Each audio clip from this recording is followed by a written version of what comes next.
안녕하세요. 세금 읽어주는 남자 자담새우에게 수습세무사 송대관입니다. 오늘은 조선일보가 만든 부동산 콘텐츠 플랫폼인 땅짓고 2022년 6월 27일자 기사인 석 달 연기됐던 국내 최대 종부세 위헌소송 재판 다음 달 7월 8일 열린다의 내용을 다루어 보도록 하겠습니다. 기사의 내용에 따르면 공판기일을 사흘 앞두고 돌연 연기되어 논란을 빚었던 국내 최대 규모 종합부동산세 위헌소송 재판일이 오는 9월 2일에서 7월 8일로 다시 앞당겨졌다고 합니다.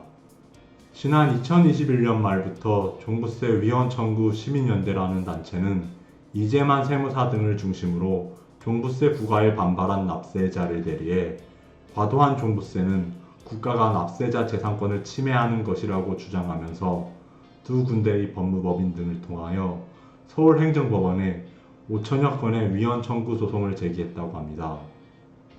이러한 종합부동산세 관련 위헌 소송 재판은 지난 2022년 4월 29일 서울행정법원에 접수된 사건이라고 하는데 명목상으로는 원고 350명이 종부세 2차분 중 법인의 종부세 부과 처분을 취소해 달라는 내용으로 소송을 제기했는데 서류상에는 정부의 종부세 부과 자체가 위헌이라는 자료가 포함되어 있어 실질적으로는 종합부동산세 위헌 여부를 따지는 자리가 될 것으로 보인다고 합니다.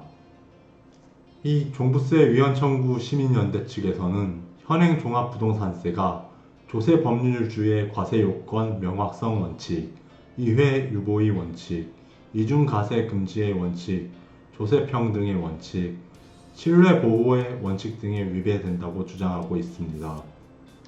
아래에서는 이처럼 종부세 위헌 청구 시민연대가 현행 종합부동산세가 헌법상의 원칙을 위배하고 있다고 주장하고 있는 근거들에 대하여 하나씩 좀 더 자세하게 살펴보겠습니다.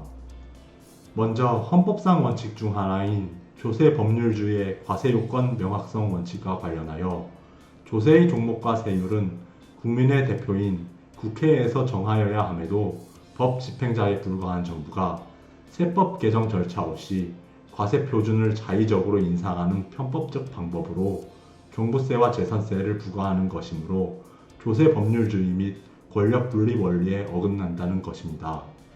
이어서 이중과세 금지의 원칙과 관련하여 특히 주거용 주택의 경우 보유세의 과세 표준의 급격한 인상은 납세 대상자인 국민들의 가처분 소득의 격감을 초래하고 새로 과세 대상이 된 국민들 소득의 불측의 감소를 초래하며 종부세, 재산세 등 보유세 부과와 더불어 처분할 때 별도로 양도소득세도 부과 징수함으로써 국민의 재산에 대하여 이중 삼중으로 과도하게 조세를 부담하게 하여 이 원칙에 위배되고 있으며 더 나아가 정부가 인위적이고 자의적으로 재산을 탈취해 가는 것과 다름이 아니어서 결국 국민의 재산권을 침해하는 것으로 헌법에 위반하고 있다는 것입니다.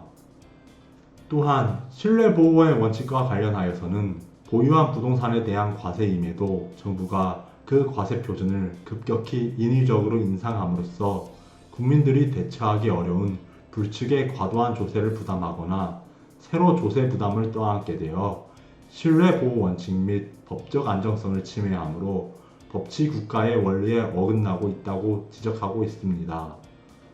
조세 평등의 원칙과 관련해서는 종부세와 재산세는 보유하고 있는 부동산에 대한 과세로서 실현된 이득에 대한 과세가 아니어서 누진율을 적용함이 합당하지 않음에도 불구하고 정부는 공시가격 시세 반영 비율을 자의적으로 차등 인상하여 부과 징수함으로써 헌법상 공평과세 원칙에 위배된다는 것입니다.